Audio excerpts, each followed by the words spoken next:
Austin!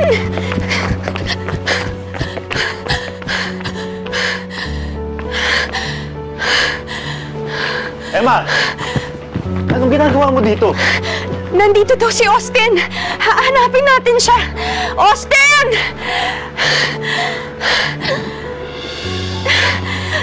Sabi nandito lang daw eh. Paalis pa lang. Austin! Austin! Austin!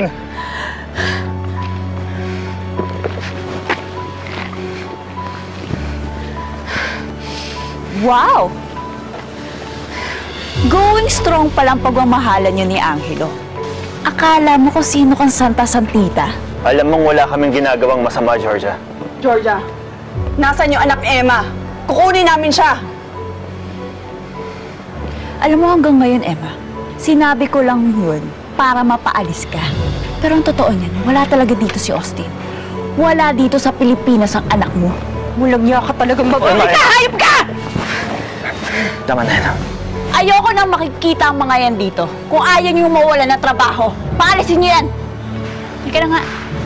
Hayop ka! Tama na, tama na! Hayop mo si Austin! Tama na, Emma. Lori ko na bahala sa kotse. Emma, hindi ka na ihahatid na. Sige, kuya ako na.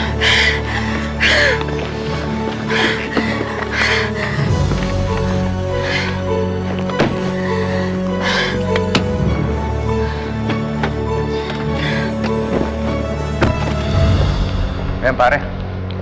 Emma, gusto makipagkita sa anak ko. Kaya kasama niyang kabit niya. Ano, gagawin na naman niya ako, pare? Hindi na malalapitan yung anak ko. Pare, relax ka lang bro. May mga bisita ka dito.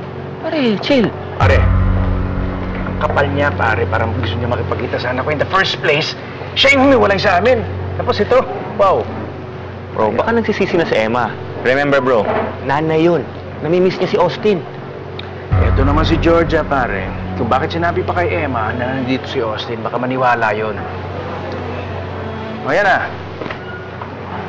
Bakit mo sinabi kay Emma na nandito si Austin? Eh, pag naniniwala yun?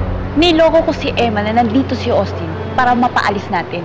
Eh, paano kung magwala siya dito? Nakakaya sa mga bisita. Pwede ba, huwag mo na lang isipin si Emma? Bakit hindi mo na lang asikasuhin yung mga bisita natin? Ayos. Just enjoy the night. Ayos, okay. Okay? Okay, bahala na kayo dyan.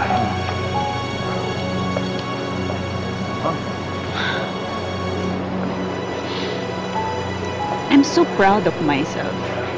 Naisahan ko si Emma. Oo nga. Pero hanggang kailan mo siya may isahan? I mean, you saw her. Ang ganda. At ang sexy na rin. At mukha pang mayaman. Hindi ka ba natatakot sa bagong Emma? Walang ya talaga yung Georgia na yan. Pati pananabik ko sa anak ko, gagamitin niya pa sa akin. Hindi ka dapat naniniwala sa babaeng yun. Huwag muna tayong aalis. Anong gagawin mo? Susugod ka na naman dun, mga away ka na naman? Hindi.